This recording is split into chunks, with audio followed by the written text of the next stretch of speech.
Hello, everyone, and welcome to the Public Interest Environmental Law Conference. Thank you for coming to this panel, Cautionary Tales from the Collaborative Industrial Complex. My name is Jillian Thayer. I'm a 1LPOC representative, and I will be moderating this panel. I just have a few announcements, and then we will get started with the panel.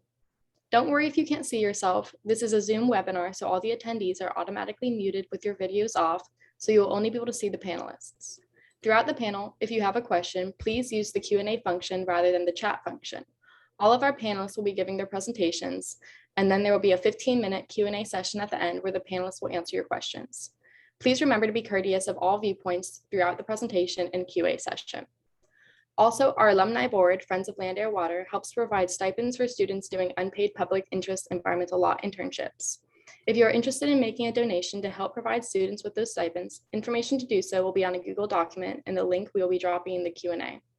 Lastly, the University of Oregon is located on Kalapuya Ilihi, the traditional indigenous homeland of the Kalapuya people.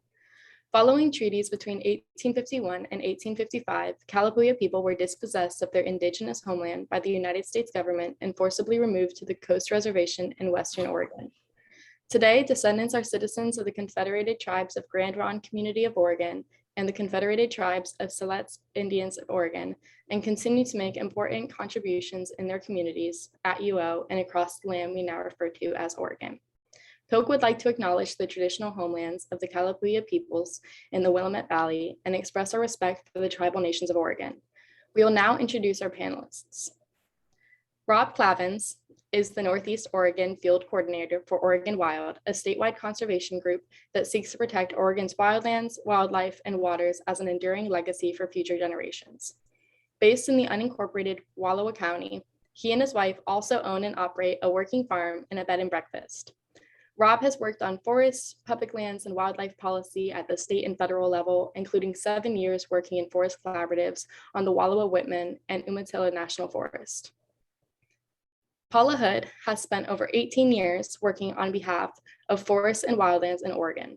She is co-director at Blue Mountains Biodiversity Project, a small nonprofit that works to protect and restore forests on federal public lands in Eastern Oregon.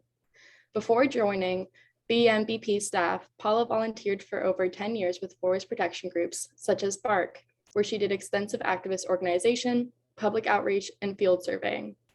In 2015, Paula received her master's degree in environmental science from Portland State University with an emphasis on streams and forested ecosystems. And lastly, Chad Hansen co-founded the John Muir Project in 1996. Chad earned his PhD in ecology from the University of California at Davis in 2007. He has authored or co-authored over 24 scientific research papers on forest and fire ecology, burned forest as an essential habitat for wildlife, and fire history and trends. In 2015, Chad co-edited The Ecological Importance of Mixed Severity Fires, Nature's Phoenix, the first textbook to focus on mixed severity fire. He co-authored several of its chapters. His latest book, Smokescreen, was published in May 2021. All right, I'm going to hand it off to the panelists now. Great, and I'll see if I can make share screen work. And while I do, everybody should buy that book. Let's see.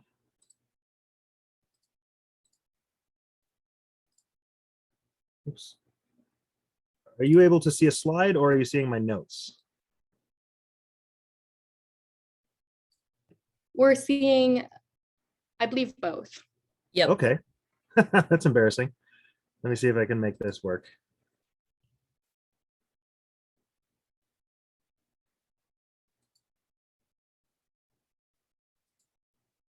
How about now? Still both.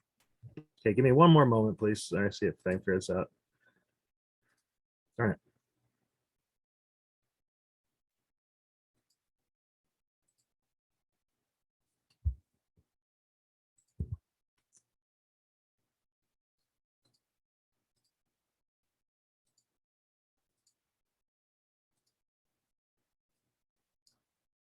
How about now? I think you got it. Once you go to full slide. Oh, nope. Okay, nope. Nope. Let me try. At the end of the day, maybe you can just read along with me if we have to do it that way, I guess. How about now? Now I got only your slides. No, Yay, no. okay. All right. Spoiler alert, I am reading partially off a script for today. So Yeah, thanks so much. So I am Rob Clavins. It's kind of hard to believe, but I've been working for Oregon Wild for over 13 years now. And I live in such a remote place that going to Pilk is always just really a highlight of my year, and I appreciate this opportunity. As you mentioned, in addition to my work at Oregon Wild, my wife and I also own and operate a working farm and bed and breakfast just outside the town of Enterprise. It's a really wonderful place that is actually part of the Rocky Mountain ecosystem that hosts everything from cacti in the canyons to moose and old growth and Doug fir dripping with moss. Since time immemorial, this has been home to the Nimipu or Nez Perce tribe. And it's important to note that they never gave up their claim, or their legitimate and ongoing claim to this place. Last year, I was part of a panel with Emily Jane Davis and Chandra Legui called Collaboratives, You Take the Good, You Take the Bad. If you're interested in this topic, I recommend giving that presentation a watch at the link on the top right. It's a nice introduction to the history of collaboratives, the role that they play in management of our public lands, and how to distinguish legitimate collaboration from something else. Since last year's talk, we have seen the trends of collaboratives getting more power, even as they become more insular, increasingly marginalize legitimate conservation voices in science, and rubber stamp the desires of the agency that they're meant to guide. Meanwhile, we see breathless stories of collaborative success as sort of this dominant narrative in outlets from OPB to the New York Times. We felt that it was important, though, to tell some true stories that haven't been told to such broad audiences. As by way of introduction to what we're going to talk about, I'm just going to give some context here before Paul and I will share some real world stories from Eastern Oregon. Then we'll conclude with Chad sharing his experiences as an independent scientist working with the Forest Service and their collaborators. I hope we'll have at least 20 minutes at the end for question and discussion. So the story of forest collaboratives is really the story that we all need right now. It's a story about former foes coming together, finding common ground, and helping public agencies design projects that restore our forests, improve rural communities, and decrease conflict. Speaking for my organization, Oregon Wild is proud to have been a major part of that story. After fighting tooth and nail to stop rampant old growth clearcutting and other bad practices that have been taking place for decades in our public lands, we started to recognize that given continued fire suppression, past logging, and other mismanagement, there were some places where logging could be included as a component to legitimate restoration. It was never easy, perfect, or without reservation, but Tim Lilbo, who's in this picture, and we, along with folks like Jim Furnish and Marit Pajati, were instrumental in starting forest collaboratives where we sat down with the agency, timber industry, and other stakeholders to try to find common ground. Along the way, we even designed timber sales ourselves and won awards from the Forest Service, NRCS, and others. And building on early success in places like the Deschutes, Malheur, and Siuslaw, forest collaboratives went viral. Oregon now has dozens of forest collaboratives, meta collaboratives, project-specific collaboratives, watershed, private land collaboratives, executive committees, subcommittees, working groups, and more. I think we could spend 100% of our time and resources on these and still not cover them all. And because it's such a feel-good story and there have been some positive results, these collaboratives have been given more power and public money. Collaboratives have also gained power because they can give cover to agencies when they make controversial decisions. And politicians love them because the talking points are all the right ones that give everyone these warm feelings. It really allows them to sidestep responsibility, avoid making tough decisions, or take meaningful stands on challenging issues. And as we discussed last year, collaborators have every incentive to gloss over negative stories and focus primarily on the feel-good ones. Collaboratives have become money-making machines. In my community, the executive director of the group that facilitates the collaborative makes nearly 5 times the average salary of the county, in part because his group skims as much as 29% off the top of the contracts and grants that go to the collaborative. Collaboratives have full-time employees whose employment is based on their telling success stories, and a number of collaborative members get funding from the Forest Service and the state. And then the collaboratives themselves do the work for the agencies on things like monitoring, science, project layout, data analysis, and now even NEPA. And of course, industry has an obvious financial incentive. Other than a few really notable exceptions, conservation groups are generally the only ones at the table without a financial incentive. And in fact, generally participation comes at a really great cost to their organizations in time, money, and credibility. Many of the original collaborators in and sympathetic to industry often note that collaboration started because the timber industry needed environmental groups to start saying yes at a time when they were dying. And we did that. We worked in good faith, tried to find common ground, and there was give and take. And we still believe in the principles of good collaboration. They're worth aspiring to. We want healthy, vibrant communities with family wage jobs and healthy functioning forests, but we primarily focus on ecological health. And because ecological health is our primary goal, there's a limit to how much we can compromise. And we're always being asked to say yes to more things that make us uncomfortable and sacrifice ecological health. And because we don't have this financial incentive to celebrate success for its own sake, but rather achieve good ecological outcomes, we often ask difficult questions. And increasingly, those who slow things down get ignored, marginalized, and often treated with outright hostility. Meanwhile, the Forest Service continues to call for increasing the pace and scale of collaborative restoration. And again, I think that there is a role that tree cutting can play in restoration, but the only measurable goals from the agency in this push for the pace and scale is board feet sent to the mill and acres treated, which is to say logged. So translated, increasing the pace and scale of collaborative restoration means doing bigger industrial logging projects faster and with less scrutiny from less people. And whether by design or happy accident, collaboratives that don't have strong conservation voices serve that purpose well. So to meet the goals of increasing the pace and scale of industrial logging under the guise of collaboration and restoration, the agency is also increasingly finding ways to get around other forms of public involvement and scientific analysis through things like categorical exclusions and loopholes that often give power to these generally ill-defined collaborative processes and groups.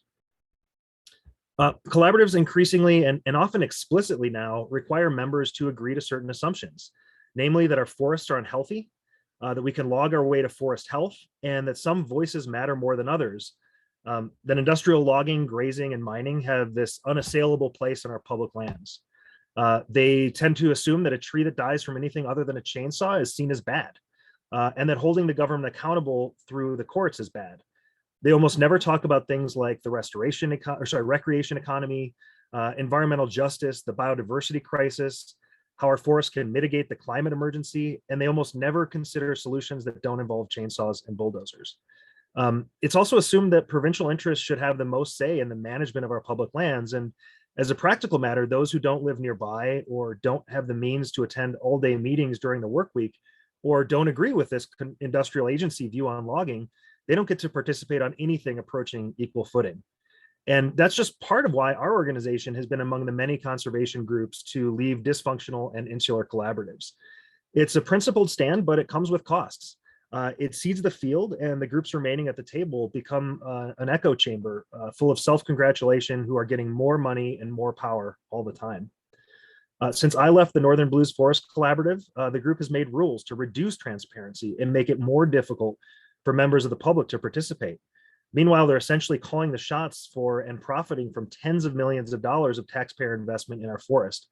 And this isn't just sour grapes. As the window is rapidly closing on humanity's best chance at stopping the climate and biodiversity crises, there are real consequences. So while I want to be clear that there are still some places where collaboration may be living up to its highest ideals, not all collaboration is created equal, and that's increasingly becoming the exception to the rule. We think it's important that you hear some of the stories that aren't getting told otherwise, and provide some suggestions that we think could lead to better outcomes that everyone says that they want to see. So with that, I'm going to hand it over to Paula to get that started.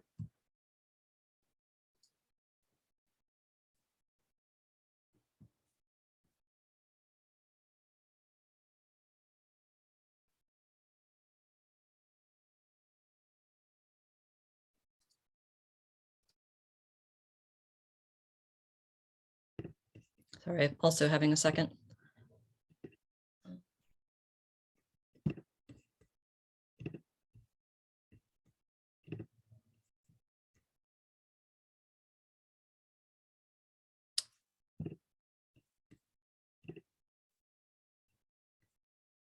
Okay. And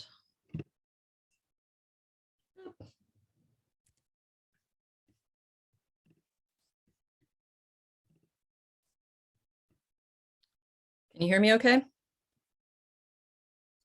We Yes. can. Okay, great. Thanks, Rob. All right, thanks for your patience, everyone.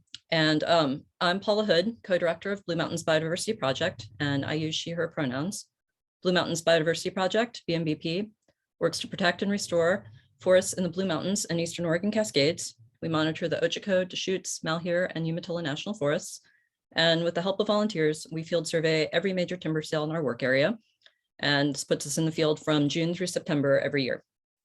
I'm joining you all from Eugene, Oregon, where I live. Blue Mountains Biodiversity Project is based outside of Fossil, Oregon, where our director, Karen Coulter, lives. Karen co-founded the organization in 1991 with Asante Riverwind, and she has lived off-grid outside of Fossil for over 30 years. Though in recent years, she has started to spend some of her winters on the west side. Karen has firsthand experience with many of the challenges of living in the area. For example, in 1996, she and her family lost their home, some of their livestock, and most of their possessions to a stand replacement fire. Despite many challenges, Karen, along with BMBP volunteers and staff, have continued to field survey timber sales and advocate for ecosystem integrity in Eastern Oregon. And I'm grateful to benefit from the ecological insights gained from BMBP's 3 decades of on-the-ground experience. My work also allows me to spend considerable time in the field, getting to know the forests and the streams of Eastern Oregon. And I welcome the opportunity to share some of those field-based insights with you all here today. I'm going to start by diving into a field example of problematic logging that we found in the Big Mosquito timber sale in the Malheur National Forest. So the Forest Service claimed that the Big Mosquito sale, which includes the logging of large trees, would help to save old trees, old defined as those 150 years or older, and in particular that this logging would help save old ponderosa pines. The project and the large tree logging that it includes was embraced by the district's collaborative group, the Blue Mountains Forest Partners. In fact, the Big Mosquito sale was used as a poster child for large tree logging during public information sessions held by the Forest Service in early 2020. Those sessions were about the management direction for large trees in Eastern Oregon. Forest Service, timber industry, and collaborative group representatives hailed this project as a model restoration project with the stated goal of conserving old trees. It was depicted as a successful example of logging large trees in order to help save old ponderosa pines and western larch. And the sale was used to promote increased logging of large trees on over 8 million acres of national forests in Eastern Oregon and southeastern Washington. However, in 2021, during our field surveys, BMBP found dozens of old growth ponderosa pine trees cut down as part of the sale.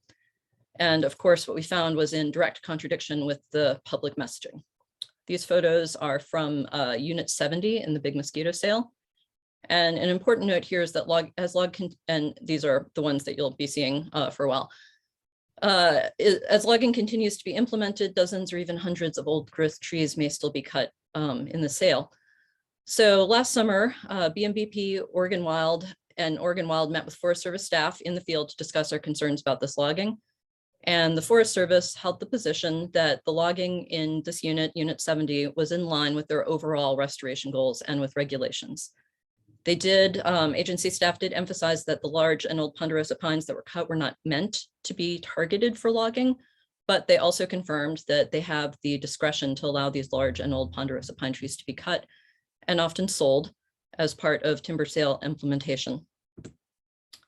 The old growth trees that were cut, which were overwhelmingly old ponderosa pine trees, were designated as hazard trees, or they were cut because of their proximity to cable or log haul corridors and roads. I'll note that most of the trees that were cut were far from the main road, and some of the old growth stumps that we found did not seem to be along cable or haul corridors. Several seemed to be entirely outside of areas where cable and logging activities had actually taken place. And then, of course, numerous large and old ponderosa pines were taken to the mill and sold, even if they were not officially targeted for logging. This unit, Unit 70, is approximately 84 acres, and it's one of several skyline logging units totaling about 750 acres. Skyline logging apparently requires extensive cutting of trees for cable corridors and log haul. And if the additional skyline logging units that are planned in the sale but have not yet been logged result in similar on the ground impacts, then hundreds of old trees may be cut down within the next few years just in these skyline logging units alone. And of course, large and old trees are also at risk from being cut along roads and other haul corridors beyond just these skyline logging units. And that's true for the sale and other nearby sales as well. We only had time to document tree rings on a small portion of the dozens of old and mature trees that we found cut in Unit 70. We documented tree rings on 30 trees that were at least 150 years old when they were cut. Some were over 200 years old, including a few that were approximately 300 years old. And several were mature trees that were just under 150 years. And then, of course, as mentioned, there were many, many more old growth tree stumps in this unit than we were able to do tree ring documentation for. I want to point out, and to be fair, not all of the logging in units in the Big Mosquito Sale or other nearby sales include such extensive logging of large old ponderosa pines. And so in these slides, you see a couple of pictures of logging in units outside of Unit 70. I'd of course note that even without the rampant cutting of large old ponderosa pines, issues such as soil damage are clearly problematic. And that said, these photos are also huge old ponderosa pines cut down in the Camp Lick Sale, which is also on the Malheur and is directly adjacent to the Big Mosquito Sale. So even though logging had only begun on a small portion of the Camp Lick Sale, felling of very large and old ponderosa pines was already taking place. The logging pictured here is in units 112 and 114. So, you know, the loss of a potentially significant portion of the last remaining large and old trees in these sales is really alarming, especially given that the large and old trees are at a well-documented deficit across the region. And these extensive losses of old growth trees were certainly not disclosed or considered in the agency's environmental analysis. And they also weren't discussed transparently with the public during the comment process. The loss of large and old trees, and specifically old ponderosa pines in these sales, is also a far cry from the Forest Service or the Collaborative's depiction of these sales as restoration thinning. And, you know, I'll note that it raises questions around the push for even more agency discretion and less public oversight in sales. It also raises questions about how many old growth trees are being cut down during the implementation of these sales. So the widespread cutting of hazard trees and those in close proximity to roads and haul routes is especially alarming, given this ever increasing pace and scale of logging, which Rob also talked about. To be clear, this widespread logging is happening on a really huge basis, and not just on the Malheur, but other national forests as well. So the map on the left is the Malheur. It was created by the Nature Conservancy, and you can see timber sale projects on the Malheur National Forest. The cross-hatching depicts NEPA decisions that have already been signed, and other colors show sales proposed between 2019 to 2023, and then also beyond. Note that when this map was made in 2019, 37% of the Malheur was under current signed NEPA decisions, and then sales in 2019 to 2023 markedly increased that, or are increasing that already very large figure. And that basically covers the entire Malheur outside of wilderness. And then, of course, roads. The map, this other map is a map of existing inventoried roads in the Malheur. And you can't have timber sales without roads. And where there are timber sales, there are lots of roads. And so, of course, these roads leave large and old trees vulnerable to rampant hazard tree logging, especially during timber sales and after fires. Roads are also one of the primary threats to water quality and fish on national forests in the region. Ideally, addressing road-related issues would be a top priority for the agency and for collaborative groups, rather than focusing the vast majority of their projects on logging. It's also important to note that there are many, many more roads on the ground in reality than what is shown on this map. Those include user-created roads and other undocumented roads, temporary roads that continue to exist on the landscape for decades and that the Forest Service regularly reconstructs for new sales. There are also landings, skid trails, and other sorts of log haul corridors that can have lasting impacts to soils and water quality. Both the Malheur and the Wallowa-Whitman National Forest each contain 9,000 miles of inventoried existing roads. Those forests are the only ones in the country that have not completed travel planning as required under the 2005 final rule for travel management. All of the collaborative approved sales include road reopening and rebuilding. And, you know, roads are a really serious problem crying out to be addressed, but are all too often ignored. So zooming back to the large tree logging in the Big Mosquito Sale, in addition to the cutting of large and old trees as hazards or along roads, the Big Mosquito Sale also includes planned logging of large trees through the illegal use of forest plan amendments. Basically, the agency is improperly circumventing their own forest plan rules, which were designed to protect large trees. The Forest Service has repeatedly done this, used forest plan rule amendments to log large trees in numerous sales. In 2014, we brought them to court over this issue. BMBP and Greater Hells Canyon Council, represented by Tom Buchel at Earthrise, sued over this issue. That was in the Snow Basin sale, which is in the Wallowa-Whitman National Forest, and a district court sided with us, and we won on this issue. After the Snow Basin case, most Eastside forests proposed few, if any, sales with large tree logging. The Malheur National Forest, and particularly the Blue Mountains District on the Malheur, has been a notable exception, with the collaborative being a very strong proponent of large tree logging. Other collaborative groups have also been very vocal about their support of logging large trees, even in cases where the Forest Service was trying to steer away from it. For example, in 2019, in the Black Mountain sale on the Ochagos National Forest, the Forest Service dropped all of the large tree logging that they had initially proposed on 4,500 acres in this sale. In response, the Ochagos Collaborative objected to the Forest Service not logging large trees. The collaborative's objection went so far as to include suggestions for skirting protections for large trees.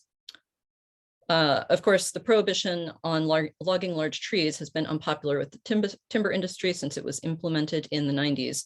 And as mentioned, in the last days of the Trump administration, with support from the collaboratives, those protections for large trees were severely weakened. And so just want to note that. Let's see. I also want to take a few moments here to highlight several of the issues with some of the sales on the Malheur National Forest, because despite so many problems with these sales, the collaborative has largely embraced and supported them and worked to promote them as restoration in the public eye. So a couple, the Big Mosquito and Camp Lick sales were part of a series of back-to-back sales in the Malheur that, taken together, encompass over 50,000 acres of commercial logging in recent, current, and proposed projects, and all have been proposed in the last 8 years. Most of them include logging of large trees and logging within the streamside corridors, RHCAs, riparian habitat conservation areas. And this is logging that the collaborative has pushed for. In July of 2021, BMBP, represented by Tom Buchel at Earthrise, filed litigation on the Camp Lick sale, and we sued to stop the illegal logging of large trees and to protect threatened fish habitat. As with neighboring sales, the Forest Service is planning to log some of the last remaining large trees in this area by illegally using forest plan amendments. A quick note is that the Camp Lick sale and many of these other neighboring sales were planned before the Eastside screen protections for large trees were rolled back in 2020. And so those older, more stringent forest plan protections that were put in place in the 90s still apply to these sales. The Forest Service also plans to commercially log in streamside corridors in the sale. So it's commercial logging in the streamside corridors, including along streams that are providing critical habitat for threatened Mid-Columbia River steelhead. The Forest Service failed to do an adequate cumulative impacts analysis, and they failed, for example, to look at the cumulative impacts of multiple back-to-back sales on critical habitat for the steelhead. And a couple more minutes highlighting some of these issues in these back-to-back sales on the Malheur. So BMBP found inconsistent and inaccurate data for over 20 streams in the agency's environmental analyses for some of these sales.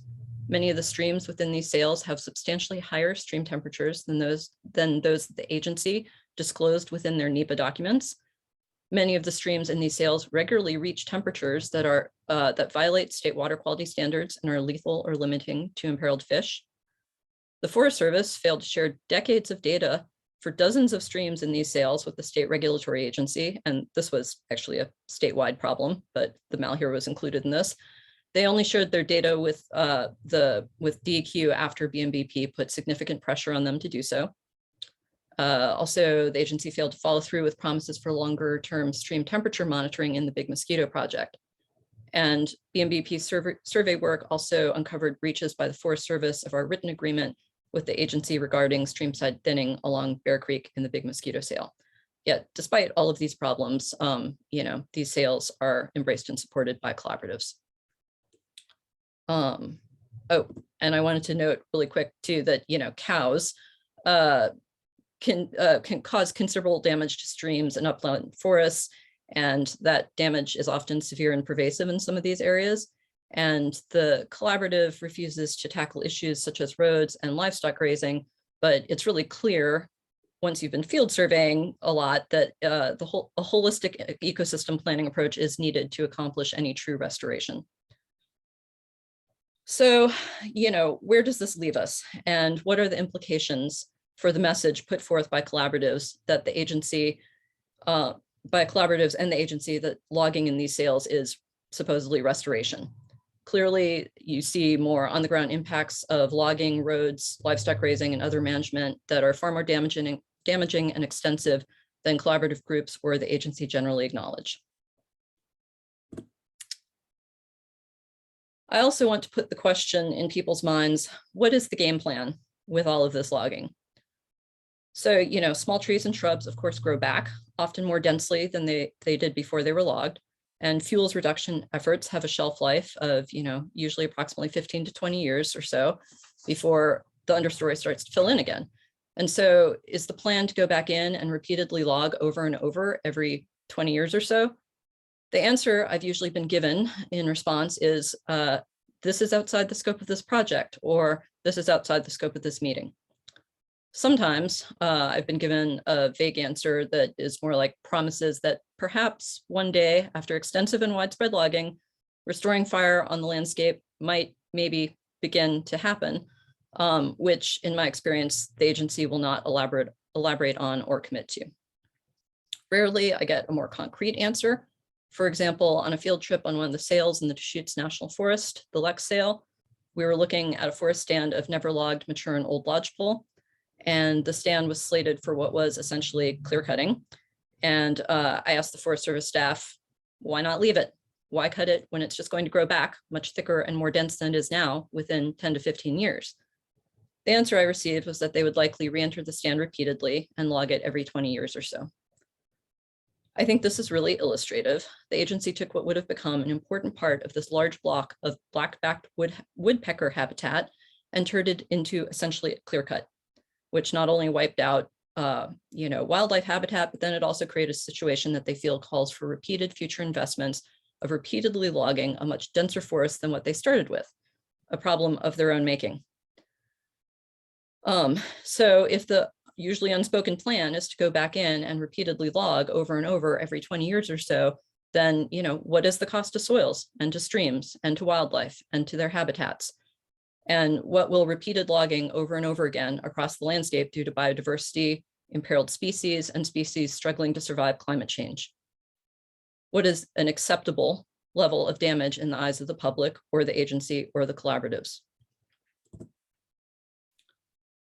So, and I just wanted to note too that that logging that you see here is actually in a different corner of they're both in the Lex sale, but the old growth lodgepole was somewhere else in the sale. So in closing my portion of this panel, I want to touch on some of BMBP's experiences working with collaboratives. BMBP was part of the Blue Mountains Forest Partners Collaborative on the Malheur in its early days and for several years after it began. However, Karen, our director, stepped back from collaborative participation for reasons similar to those Rob mentioned in his intro. And when BMBP left the collaborative several years ago, we put out public statements. Those are still on our website. Karen also notes that the Forest Service was largely responsible for steering the collaborative towards more and more controversial logging. We felt and still feel that the collaborative no longer works towards common ground or respects legal frameworks or environmental sideboards. And increasingly, they support environmentally destructive projects at an ever-increasing pace and scale. So as Karen was stepping back from the Blue Mountains Forest Partners Collaborative, I came on as co-director of BMBP. And though we were no longer voting members of the collaborative, I and sometimes Karen continued to participate on specific subcommittees and issues. And our participation included long-term and in-depth involvement at a substantial commitment of work capacity and resources. And eventually it became clear that the problems which caused us to officially leave as voting members were worsening over time. I think it's fair to say that collaborative groups are inherently subject to disproportionate influence from economic interests. And to be clear, I think it's perfectly understandable and reasonable that local community members with a financial stake in logging would advocate for their interests and points of view. That makes total sense. However, given the disproportionately large membership of those timber-related interests, especially in combination with the Forest Service's focus on logging and the agency's de facto leadership roles within the collaborative groups, it is also not at all surprising that the economic interests ultimately drive the direction of most collaborative groups, and often with little consideration for dissenting environmental voices. Collaborative groups can provide a venue for people who usually would not have opportunities to meet, to get to know each other, which I think is good. And I've deeply valued the conversations and relationships I've had through the collaborative, and I know Karen has as well. Unfortunately, the structure and processes that most of the collaboratives have ultimately arrived at contributes to ongoing marginalization of ecological voices. And eventually, relationships built under such circumstances are likely to suffer and become difficult to continue. Eastside collaboratives continue to push forward with endorsing controversial logging practices, such as logging of large trees, commercial logging within streamside corridors, and logging in roadless areas. We felt that our efforts to get the collaborative to genuinely consider the ecological risks from such logging were falling on deaf ears. Given the biodiversity and the climate crises we're facing, we need to get the ball rolling now on large-scale holistic planning so that we can give species the best chance at adapting to and surviving climate change. My hope is that the collaboratives and the agency would shift focus from their narrow focus on logging and instead prioritize protecting old growth, roadless areas, core blocks of wildlife habitat, connectivity, clean water corridors, and forest carbon, which we urgently need to see happen. And with that, I'm going to hand it over to Chad. Thank you. Actually, I think you get me one more time. Sorry, Rob. I'm Well, going to hand it over to Rob. No worries. And can you see the pretty picture without my notes, hopefully? Hey, I did it. Okay. Yeah, thanks, Paula. That was really good. I'm going to share just a couple more quick examples of collaboration that simply haven't been told and then hand it over to Chad. Specifically, I'm going to talk about two projects that are currently being implemented and one in development, because I think they'll help tell that broader story that I'll summarize at the end. So first, the Lower Joseph project has been touted as a collaborative success by those who profit from collaboration. And that's despite the fact that the project was actually developed independently by the Forest Service. The local collaborative actually never came to agreement on it. Begging apologies if I mispronounce some words coming up here. The project gets its name from Joseph Canyon, which was named for young Chief Joseph, whose given name is Himatu Yelektek, and the Nimipu called the canyon Anama, or Condor Canyon. So our local brew pub, Terminal Gravity, has this tagline, middle of nowhere, center of the universe, which is clever and really, though, an accurate reflection of how the county views itself. In a much less fun way, it's also how things happen here politically and on our public lands. In a gaslighting narrative, Wallowa County holds itself up as a leader in collaboration. But for decades, it's been one of the most hostile places to work if you dare challenge the ideology that we could make Wallowa County great again, if we could just do more logging, grazing, mining, fire suppression, and kill off all the native carnivores for good measure. And Eastern Oregon is often a testing ground for the Forest Service to try controversial new ideas, which makes sense. There's not a lot of resistance, but it's green Oregon. So if it happened here, it must be good and it can be exported, especially if it's collaborative. And that was the case with what's called the East Side Strategy, which started the era of increased pace and scale of restoration, pronounced logging. The controversial Lower Joseph project was its first trial balloon. So when the Wallowa Collaborative began, the Forest Service eagerly engaged them in the Lower Joseph project, which set out to log thousands of acres of public lands, including lands that have been proposed as wilderness and are home to endangered fish, wildlife, and plants. A principle of good collaboration is that you should start small and build from there. Don't assume that anything is easy. But instead, the new Wallowa Collaborative engaged in a project that was huge and hugely controversial. At one point, the project proposed more commercial logging in inventoried roadless areas in this single project than had occurred across the entire country in the last 21 years. And not surprisingly, that created conflict. The county itself, rep by a timber industry manager, torpedoed agreements between environmentalists and industry because we had simply agreed to follow the roadless rule. And he did it with flair. He pounded his fists on the table, he yelled, he swore. If we wouldn't agree to log in a roadless area, they wouldn't agree to anything, end of conversation. And despite the fact that the project was designed by the Forest Service and the collaborative never came to agreement, The forest supervisor characterized the proposal to log these backcountry, thousands of acres in the backcountry, as following a collaborative agreement. When the final project, where it did depart from informal collaborative agreements, it was always in the direction of logging more aggressively and doing so in more sensitive areas. Basically, they gave into the bullies and threw those of us willing to compromise under the bus, called it collaboration, and they wonder why we're a little sour on the process. In their fundraising pitches, though, proponents of the project that are still members of the collaborative cite it as a success. And in something that I think is really telling, one of the least consequential parts of the project is always highly touted in their materials, which is the replacement of 2 culverts to improve fish passage. But guess what? Not only was that about the extent of restoration as defined in the way that most people would, those culverts have not been replaced, and they won't be due to objections from the people who undermined the collaborative agreement in the first place. In closed-door meetings, folks from all sides now agree that implementation has been a disaster, just for different reasons. On the industry side, the agency is having a heck of a time selling a remote backcountry logging project. But rather than admit it's a failure, the agency is being pressured by industry and industry allies to drop non-commercial parts of the project, reopen roads through roadless areas, cut large and old trees, and log steep slopes. And as we speak, one timber sale is ongoing, and though I've not yet seen it this year, I understand much of the wood from the first sale last year is simply rotting on the side of the road because the mills just don't want it. And it's too bad. The wildlife that called that forest home, they probably did. Just down the road from Joseph Canyon and a few miles from our home is the Lostine River Canyon.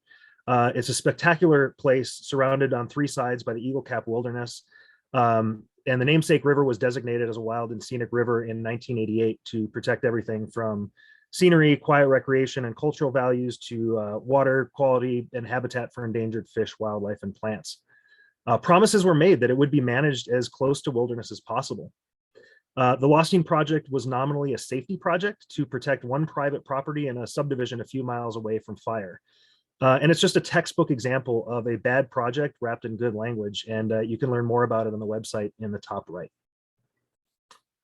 So the Forest Service used categorical exclusion that's typically referred to as a CE to justify logging in a wild and scenic river corridor.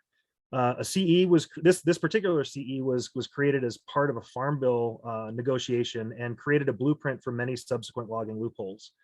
And notably, the CE allowed the Forest Service to avoid doing the robust public involvement and scientific analysis that would have been required otherwise. That is, so long as it was developed through a non-exclusive collaborative process. But I first learned about the project in a press release that cited it had been developed with cooperation from environmental groups. I was surprised. So I called our friends at Greater Hells Canyon Council, who were equally taken aback. So I called the Forest Service to ask which environmental groups helped develop this project. So imagine my surprise when I was told it had been Greater Hells Canyon Council and Oregon Wild, and things devolved from there. Despite our opposition and even opposition from landowners in the project area, the agency refused to meaningfully hear our concern or make changes to the project.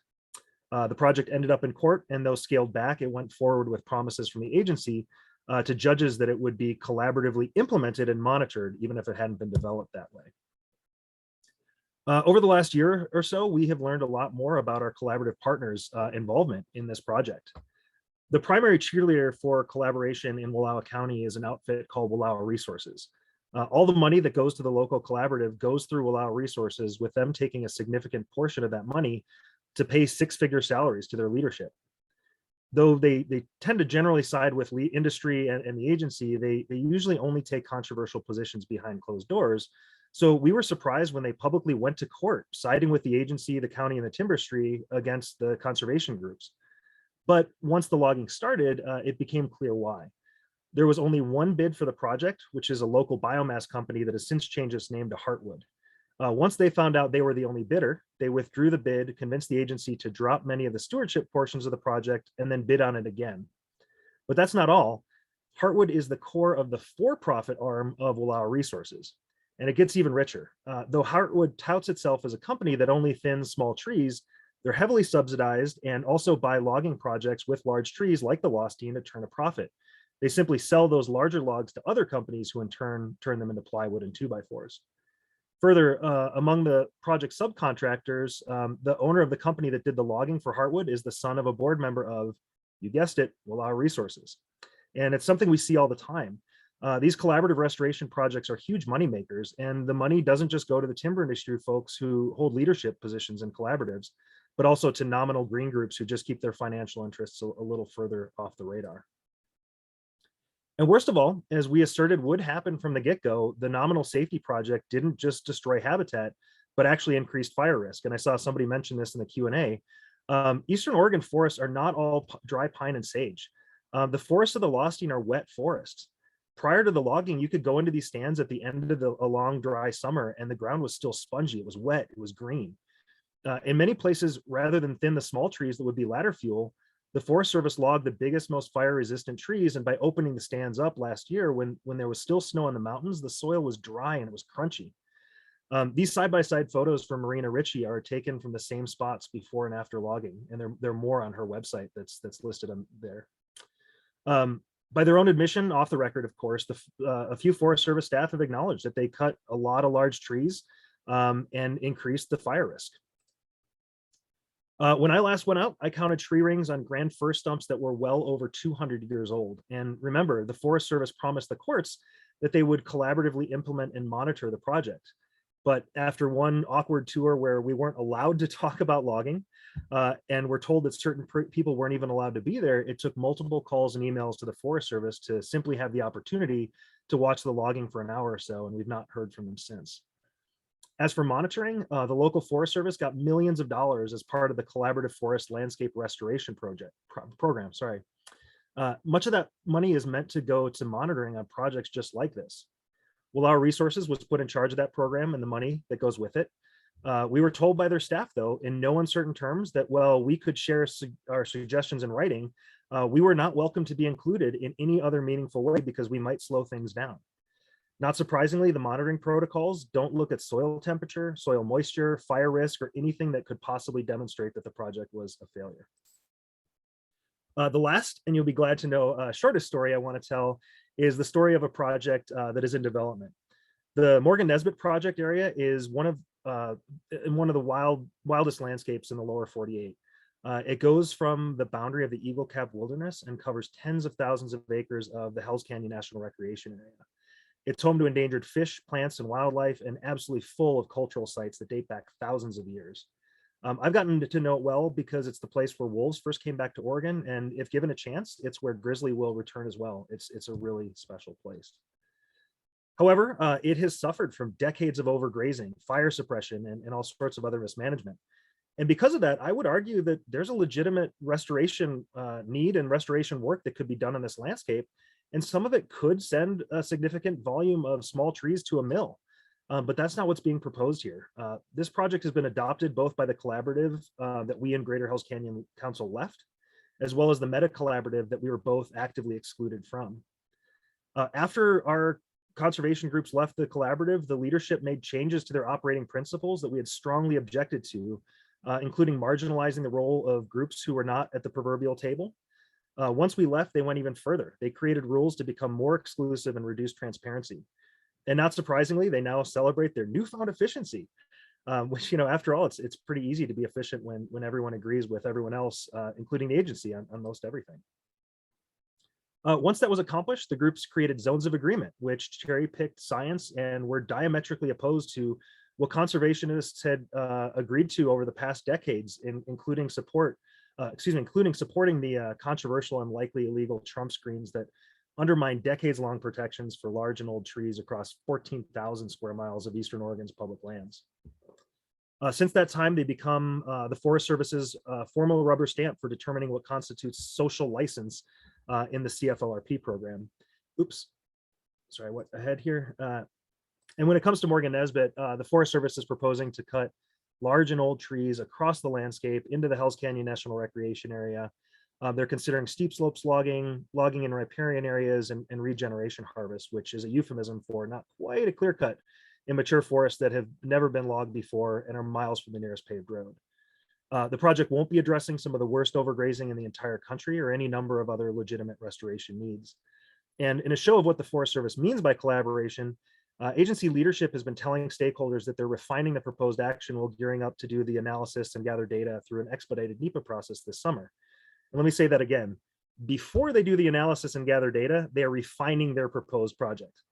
And that's collaborative restoration in Northeast Oregon for you. I appreciate your bearing with me on all that. And before I hand it over to Chad, I want to note that I chose these examples because I think they tell stories that aren't isolated. For me, the Lower Joseph project shows how collaborative restoration projects focus almost exclusively on logging, the bad behavior that happens behind the scenes, and how even collaborative agreements get misrepresented and undermined by the agency once the collaborative claims success and moves on to the next project. The story of the Lostine logging project demonstrates how the mere concept of collaboration can give the Forest Service cover to do controversial and destructive things that wouldn't otherwise fly. And it gives politicians the opportunity to sidestep it. It also shows how collaboration isn't always driven by stated desires, but is often all about the money. And lastly, Morgan Nesbitt shows how collaboratives can become these exclusive echo chambers that undermine some of the most basic and mainstream values, things like not clear cutting big and old trees in the backcountry. And again, how they give cover to the Forest Service to avoid meaningfully considering public input and doing a thorough analysis. So with that, I want to hand it over to Chad. Thank you very much. Great presentation. I'm going to share my screen here, and hopefully everyone can see my presentation. Is that coming up okay? There may be a little bit of a delay. See a white screen at the moment with a moving cursor. There should be, my first slide with the title of the presentation should be there. Let's see. Yeah, we can see your mouse on a white background. Okay, weird. Glad I'm not the only one. Yeah, there's a toolbar that's coming up here that's I've never seen before. That tell you what, I'm going to try it again. I'm going to stop sharing and try it one more time. And Chad, what worked for me was I had the same thing with different options of the screen you could look at. So maybe try choosing a different one.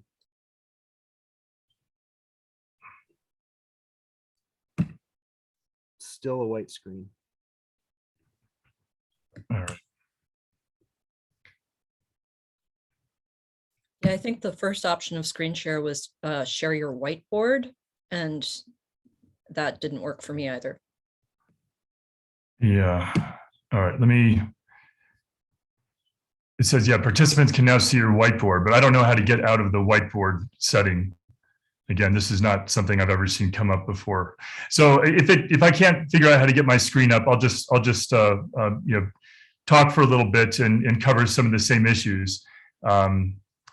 It does not appear that my screen, it's going to pull up my presentation here, unfortunately. Don't know why it's doing that. I'll see if I can figure out how to fix that.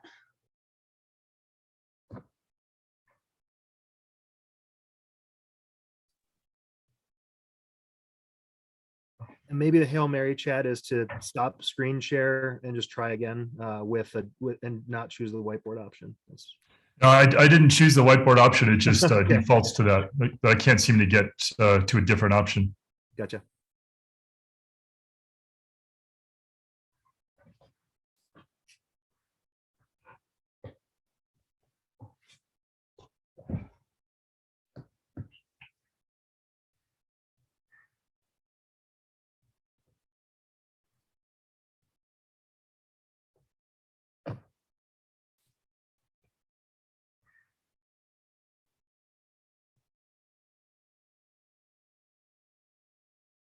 That's all right. I think I'm just gonna talk, and we'll just accept that the screen share is not going to happen. That's all right. I can live with that. All right, I had my video off for bandwidth reasons because sharing my screen takes up a lot of bandwidth. But if I'm not going to be sharing my screen, then I'll turn my video back on. Hopefully that'll work. Can everyone hear me okay? Okay, good. All right, so I'm Chad Hansen. I'm a forest and fire ecologist with the John Muir Project. And I'm going to talk just a little bit about, first off, my experience in a collaborative for 3 years. And then second, what I'm researching as a scientist and some of the science that's emerging from this. Because of course, these logging projects that are being produced through collaboratives are by and large being produced and in advance based on the narrative that they're reducing fire risk and fire intensity and severity. But first off, so I participated for 3 years in good faith in a collaborative in the Sierra Nevada, the Sierra Nevada National Forest. And my hope in starting that participation was that as a scientist, that I could bring the science to bear in that process, that we could have a good conversation, a dialogue about the science, and maybe make some positive change, get that science more meaningfully incorporated into management decisions. What I found through my experiences was something very, very different. What I saw routinely was that when the conservation groups in the collaborative, which were outnumbered by the logging industry, OHV interests, and others, but when the conservationists asked for management actions that were ecological in nature and didn't involve logging, they were largely ignored. The logging component tended to be the thing that got emphasized and prioritized and became essentially the most or the entire project. And the Forest Service would consistently say, this is supported, it's a product of collaboration with environmental groups. And so it was greenwashing from the start. I kept bringing the science to bear and sending scientific studies to the collaborative. Mostly what they were doing, what the Forest Service was doing with the collaborative or in the name of the collaborative, was going after large trees, mature tree logging, old growth tree logging under the guise of commercial thinning, also salvage logging as well. And so there's a lot of science, of course, that says this is incredibly destructive on a number of different levels ecologically. So I kept sending that science to the Forest Service. So they created a document they called a charter, which was very much a pro-logging document. And they said everyone has to sign this charter in order to participate in the collaborative. And if you don't sign it, you can't participate. Well, I refused to sign it and they said I can't participate. And then I said, okay, well, tell you what, I'll sign it as long as I can include a statement saying here's what I agree with and I don't agree with from a scientific standpoint. And they didn't accept that. And they said, you have to sign completely and accept it all, or you have to go away. They invited me to the facilitator who was hired by the Forest Service and paid by the Forest Service, invited me to leave the collaborative for literally talking about the science. So that was my experience trying to bring the science into a collaborative process. So I'm going to talk for a little bit about some of the science that's emerging on this, because it's really interesting and counterintuitive and fundamentally hopeful in my view. Bottom line is this: there's a lot of science telling us what historic forests looked like, the composition, the density, the mix of fire intensities. And what we know now from a large body of research, especially research by independent scientists who are not funded by the Forest Service, is that forests were highly variable historically. There were open forests, there were very dense forests, there was a lot in between. There was a mix of pine and fir. There was a mix of intensities, low, moderate, and high. And high intensity was a significant component of these forest ecosystems.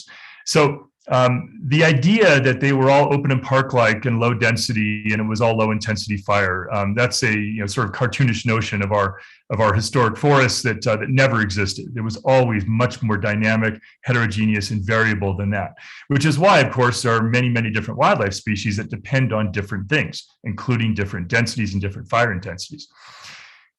And generally in the low density forests, those are in low densities of live trees, they tended to have high densities of dead trees, because there was that balance in terms of the natural disturbance processes.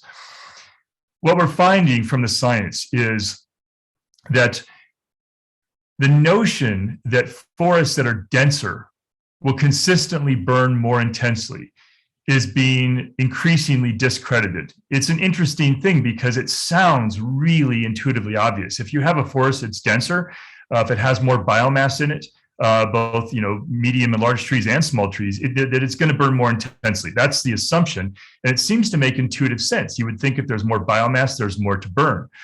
The problem is that it's more complex than that. There are countervailing factors, for starters. Denser forests have higher canopy cover. Higher canopy cover means more cooling shade of the forest canopy. It means everything stays more cool and moist and shaded on the forest floor. A denser forest, including a forest with a denser understory, also means it has more of a windbreak effect against the winds that drive flames.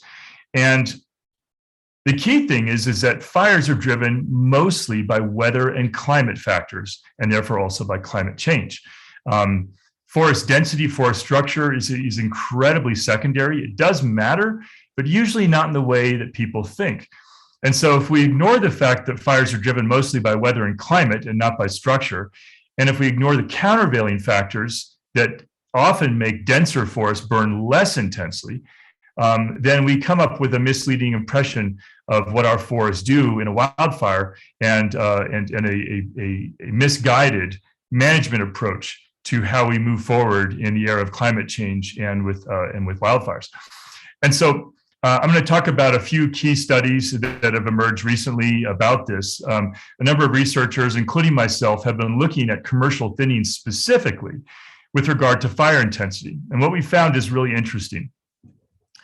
Number one, what we found is that, and we just published this finding in a paper, De La Sala et al. 2022, that was just published in Biological Conservation. We found two key things. Number one, in this recent trio of articles by Forest Service scientists that was published last year in Ecological Applications, they cited a number of studies about commercial thinning and fire intensity to say that the matter is settled and that thinning is effective as a fire management strategy. Well, we looked carefully at those studies, and it turns out that the studies by and large did not actually say that. When you look at the results contradict the statements by these Forest Service funded scientists in the abstracts. So the abstracts would say, well, thinning is an effective fuel reduction approach. But if you look at the results tell a very different story, often the opposite story. So that's the first thing we found by doing a deep dive on the literature that's been cited by the Forest Service. Second thing we found is that some of the studies that did say that thinned forests burned at lower intensity were actually not accurate when you looked at the data with more robust analysis. So for example, one study reported that, but they used a satellite imagery system that was essentially blind to most of the high severity fire that occurred in thinned forest. So it created a biased impression. The satellite imagery that they used said that the thinned forest only had 2% high severity fire.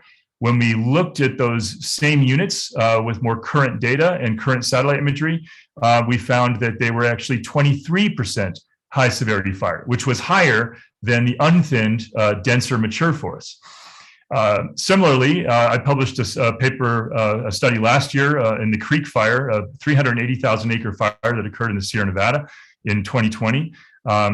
Study is Hansen 2021. And what I found is that the forests with commercial thinning, by and large, burned at higher severity than the dense unthinned forests, most of which hadn't burned in over 80 years. Forests with more dead trees also did not burn more intensely in my results, consistent with other studies. Dead trees and down logs do not seem to be a significant fire hazard. In fact, forests with more dead trees and down logs often burn at lower intensity. Again, I know that seems counterintuitive, but mostly what they are is moisture reservoirs. Those down logs can hold 25 times more water per unit of volume than the surrounding soil, even during a drought year. It's remarkable. And I just published another study on this, looking at the antelope fire of 2021. I published this just a couple weeks ago, and Hansen 2022. And what I found is that even in this fire where the Forest Service's fire severity data superficially reported that the thinned forests burned at slightly lower severity than the unthinned forests, 35% versus 39%. When I looked at what I called cumulative severity, in other words, including the tree mortality from thinning itself, plus the tree mortality from fire, a very different picture emerged. And in fact, the thin forest had an average of 56% tree mortality versus 39% in the unthinned forest. And that difference was statistically significant. Bottom line is commercial thinning was killing a lot more trees than it was preventing from being killed, even in a circumstance where the thin forest appeared superficially to burn at slightly lower intensities, which, by the way, is often not the case. So I know we want to leave plenty of time for Q&A, so I'll just wrap it up in just a moment here, so we can have plenty of questions. But I'll just go back to this as well. There was another study that we published in 2016. This is Bradley et al. 2016. We published this in the journal Ecosphere. And this is the largest scientific analysis ever done on the question of tree removal for fire management. What we found is that even in the same forest types, that forests with the fewest environmental protections and the most logging actually have the highest fire intensities overall. And we also found that weather and climate variables are dominant, but to the extent that forest management is relevant, it's relevant in the opposite direction from what the collaboratives and the Forest Service and the logging industry are telling us. The more trees you remove from the forest, generally speaking, the hotter and faster the fires burn, oftentimes toward towns. And this is really important because oftentimes what we'll see every fire season is in any large fire, there's always going to be a number of thinned areas that burned. And fire is so highly variable, even at small spatial scales, that you're always going to be able to find some thinned areas that happen to burn at low intensity. And usually within a direct line of sight of an unthinned forest that happen to burn at high intensity, somewhere on a slope, half a mile away. And what happens is the Forest Service and the logging industry will take the public, they'll take environmental NGOs, they'll take reporters and policymakers to those locations over and over again and say, look, see, thinning works. Give the logging collaboratives more money. Give us more money to do more logging. And the problem is that what we find whenever we do a deep dive and look at all of the data in the entire fire, a different picture emerges. And what we see is that in most cases, the commercial thinning units burn at equal or higher intensities than the unthinned forests. And that those thin units that burn at low intensity are more the exception than the rule. And so in other words, the Forest Service and the logging industry are cherry picking those locations to promote them in the public dialogue. And that's highly misleading. So I'll leave it there. And again, looking forward to answering questions. And very briefly, sorry, I just did have some concluding thoughts. I'll make them as quick as I can so we can get to that Q&A and share my screen one last time. Hopefully you see my funny slide and no notes. But yeah, I just want to reiterate that I don't think any of us think that collaboration has to be inherently bad. It should be good. And in some times and places, it has been a good process that leads to good outcomes. But just what I hope you take away from this is simply slapping the word collaboration on something doesn't make it so. The positive narrative is a welcome one, but it's not the only one. And I think we just need to think more critically about these things. Collaboration has inherent flaws and is necessarily exclusive. It works best when it is a complement to rather than a substitute for other robust and inclusive public processes and scientific analysis, when it's guided by strong enforceable environmental sideboards and independent science, which I think Chad is pointing out is very different often, unfortunately, than Forest Service cherry-picked science. But for a number of reasons, from politics and financial incentives and social pressure, we see collaboration becoming more and more narrowly focused on agreement for its own sake, logging, manipulation of our forest. And it matters a great deal. In addition to the serious questions of justice and democracy, we're in a climate and a biodiversity crisis. In a lot of places, the collaborative restoration industrial complex has become a force that simply maintains the status quo. And as millions of dollars are flowing to the collaborative and collaborators, it's worse than that. And I think Chad just made a good point about that. Rather than charting a different path forward, collaborators like the Northern Blues, the Blue Mountain Forest Partners, the Deschutes, and others are enabling the Forest Service to double down on past mistakes, just as we have an opportunity and the knowledge to ensure that our forests are part of the solution in mitigating the crises that are quite literally a threat to life on this planet. The window is closing fast and we don't have a lot of time to waste, much less move in the wrong direction. So I'll just wrap up with a couple thoughts that are hopefully a little bit more positive. I think to seize the opportunity and not further lose credibility, decision makers, collaborators, collaboratives need to focus on more than chainsaw restoration. They need to consider how to better use fire and allow natural processes to work. When logging does come into play, they need to focus those limited resources on thinning small trees in the ignition zones of homes and communities. Capitalism and profit can play a role, but after decades of taking from our forests, we need to invest in them. We need to consider environmental justice and a just transition for communities near public lands. And instead of just doing more logging faster, we need to consider how to increase the pace and scale of public lands protection. Instead of reforestation, we need to give serious consideration to proforestation. Collaboratives need to be a counterbalance to political pressure and consider right-sizing road systems, reforming grazing practices, all these other things. Instead, they can be restoring streams, reintroducing native wildlife, addressing funding of the agency structures and hiring. And they need to consider more and better goals than acres logged and board feet sent to the mill.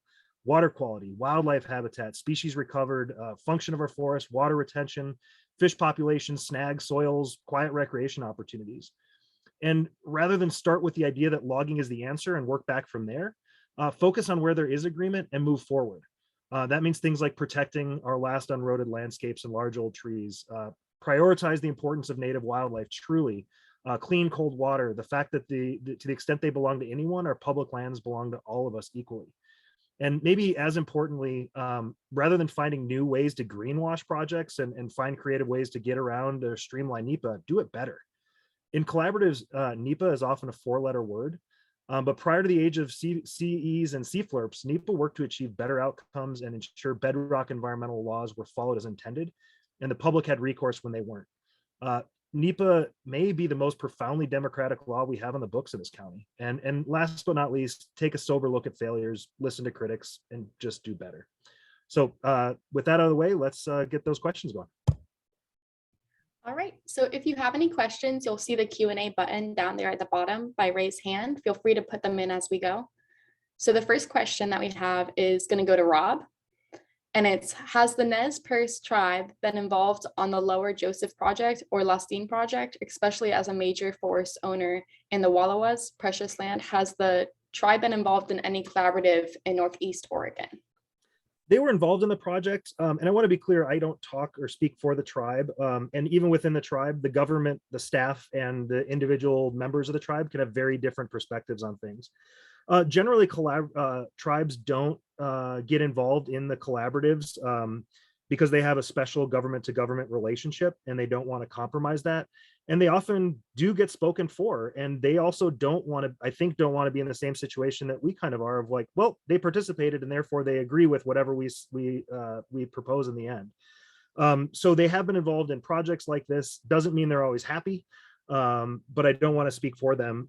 And then I would note that, you know, to this kind of the lack of disingenuousness, I guess, of collaboratives, the Northern Blues Forest Collaborative just got a bunch of money to fund themselves for the next 2 years with state money from Oregon Watershed Enhancement Board. I read their proposal and again, not speaking for the tribe, but from my perspective, they sure made it sound like the tribe is a lot more involved than they are in asking for that money. And ultimately they got it. And there's not a lot of accountability for that. Thank you. So this next question will go out to all of the panelists. Can you give guidance on best practices of participation or not by the environmental community? Like what bare minimum should be required in the collaborative organizing documents and procedures? And when is it worth fighting from inside the collab? And when should the environs walk out?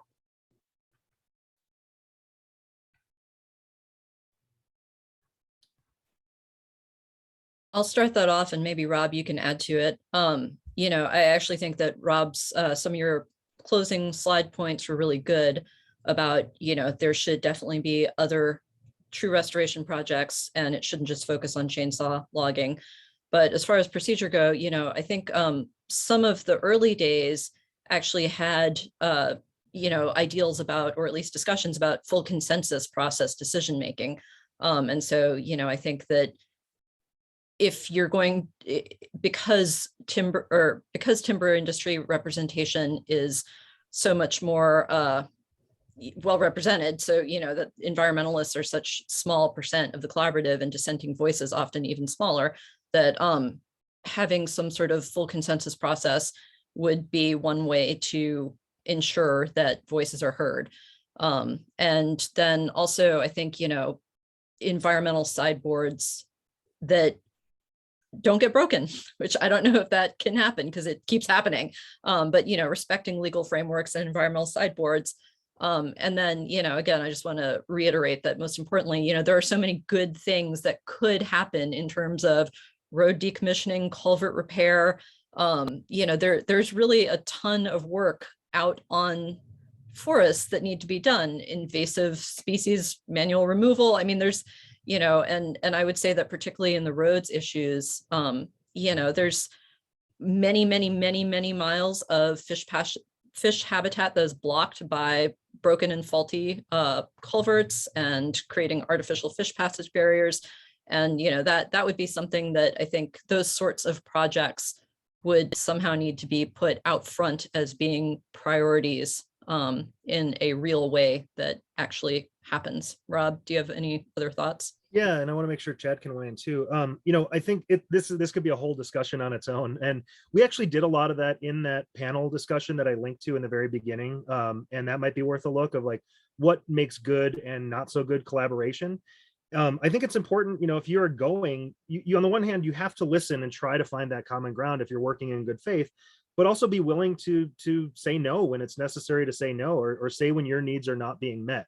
I remember often that, I used to have the job title wildlife and wildlands advocate, and that if I wasn't advocating for those things, there was nobody else doing it. And that was my job, even when it was hard to say no and go along with that social pressure. So I would say, give that a look, but also for you, how much time and resources do you have, and where is it best spent? And that's where we spent years and years, sometimes decades at these collaboratives, and ultimately left because, while we were there outnumbered by industry, using a ton of our resources, industry also was sending their lobbyists to DC to undermine all the environmental protections that we were working on. And as that was starting to happen, we couldn't spend our time in the collaborative. Meanwhile, the Forest Service, does this good project on a collaborative, but elsewhere on the forest, they're doing all these terrible ones. So you kind of have to look at your resources and what you're getting out of it. And lastly, when you see that it's not working, I would strongly recommend talking to your senators, your congressmen, because increasingly money and power are being given by these decision makers, maybe well-intended, but it also is because it allows them to sidestep the responsibility for it. Just one quick example, at Senator Merkley's last town hall, I talked about the fact that we were doing all of there's all this stuff happening on the forest, logging our old growth and large trees at a time of a climate crisis when we realize those trees are exactly what we need to keep standing. And well-intentioned, he said, well, you should really engage with your local collaborative. Little did he know that at that time, and I joke not, in the minutes of a previous meeting, one of the open questions of the collaborative was, is climate change real, and did humans cause it? So how is that a good place to go address those concerns? So I think it's really important that our decision makers also know where these things are falling short, and where we need to go back to what worked. NEPA, public involvement, rigorous scientific review.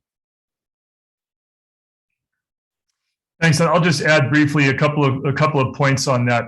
I think Paula's point about the consensus it resonates with my experience in the collaborative. It started off as a consensus process, and when the environmentalists would disagree with the logging projects, the Forest Service simply changed it, and they called it a modified consensus process, which simply meant that the environmentalists, who were in the minority, would simply be ignored, and then they would go ahead with the logging project and say the collaborative agreed. And then indirectly, any environmental groups involved would be essentially seen as supporting the logging project, which was highly misleading. This happened routinely.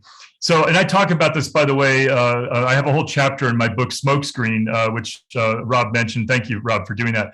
My book, Smokescreen, I have a whole chapter devoted to collaboratives. It's chapter 10, and I talk about this in more detail. Bottom line is, for me, the conclusion I came to after putting some years into it, and it wasn't just one collaborative, actually, I was involved in a couple others, but mostly this one. The conclusion I came to was that my time was better spent daylighting the abuses of the logging collaboratives than participating in them in sort of what was increasingly a black box kind of context and system that was ultimately, I felt, self-defeating. So my feeling was I do better daylighting the abuses and the corruption in the collaboratives and holding them accountable publicly than participating. And I've been making that case to a lot of my colleagues. And really quickly, that just triggers me. I mentioned, our Northern Blues Forest Collaborative, after the environmental groups left, made it less exclusive and less transparent. Even though it's against state law to enforce the rule, they made a rule to no longer allow recording of meetings, because they don't want those arguments and the things that they're saying out there in the public. And then you look at the minutes and it's not reflective of entire discussions that happen. So I don't want to go too far down the rabbit hole, but it's bad. Yeah. All right, thank you. Next question is wondering if the same problems with forest collaboratives are happening statewide in other forests like Siuslaw National Forest. Yes, I can't speak to the Siuslaw because that's largely been heralded as one of the great successes, and I think our staff still work there with some success. I don't know as much, but yeah, I mean, on our blog we just posted, and it's on Bend News today. Old growth logging right outside of Bend on a popular hiking trail that was approved by the collaborative. And now that it's in the news, the collaborative is kind of wringing their hands, but it's my understanding weren't particularly concerned about it until it became a news story. I shared 3 projects. Paula shared 3 projects from 3 different national forests, including these much ballyhooed collaboratives. So it's a problem across the state and the region. And I think when you start to realize, there's a pattern of why so many environmental groups are no longer at the table after spending thousands of hours investing in them. Thank you. So I have a question for Chad that's been posted, and it's, have any of your forest fire ecology studies included fires in North Idaho or Northwestern Montana? So many restoration projects are happening on thousands of acres where I live that haven't been logged since the 1910 big fire. Collaboratives included local environmental groups signing off on what I consider to be horrible projects with miles of new roads, changing species of trees, etc. What can an individual activist do? Yeah, great question. And feel free to reach out. See, I don't see the chat here, but my email address is cthanson1, and Hanson is Hanson. And the 1 is just the number 1, cthanson1@gmail.com. Feel free to reach out. I'll be happy to send you fact sheets with scientific citations, studies, PDFs. But bottom line is, the research, a number of studies I've done have covered the Northern Rockies, including the Bradley et al. 2016 study that I mentioned, which was the entire Western US. And Odian et al. 2014 and 2016, we covered the Northern Rockies as well on a regional basis along with other regions. So we've looked at this in terms of the fire history. We've looked at this in terms of current fire patterns and trends. And we've looked at this in terms of the effect of forest management on fire behavior. And we're seeing broad patterns and trends. So feel free to reach out. I'm happy to send you any materials that might be useful. Thank you. Moving on to the next question. One distinction that rarely gets mentioned is the difference between crown and surface fires. Plantations have effectively eliminated the beneficial surface fires, which native cultures used surface fires, which native cultures use surface fires extensively, helping to prevent crown fires from happening. Any comments on this? I can make a brief comment, but I know Paula and Rob might want to mention this too. So just briefly, fire for thousands of years in our forests was a combination of Native American cultural burning, which was often low intensity, not always, and depending upon the needs of the tribe in a particular location, and also mixed intensity wildfires from lightning strikes. Both were more common historically. Both should be more common in the future, and we need to remove the administrative and political barriers to both mixed intensity wildfire from lightning strikes and also barriers to Native American cultural burning. I feel like there's really important common cause there we don't talk about enough.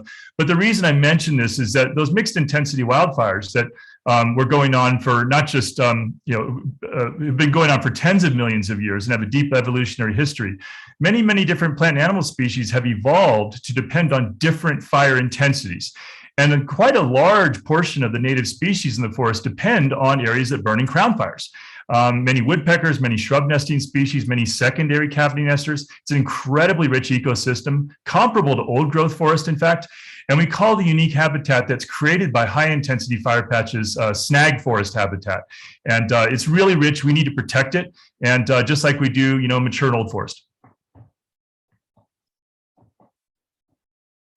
I would say, oh, Paul, are you reaching? Oh, I was just going to add on to that, that particularly in sales in Eastern Oregon, I think that it's a huge problem that the Forest Service tends to sort of gloss over the differences between mixed conifer and dry ponderosa pine forests. And that's especially true as you go into mid and higher elevations. And so, sometimes it's really galling when you see proposals that, have really glossed over what it is to be in these very steep, rugged, very moist, very mixed conifer terrain that is, totally different from these other areas. So I just wanted to put that in people's minds. So Rob.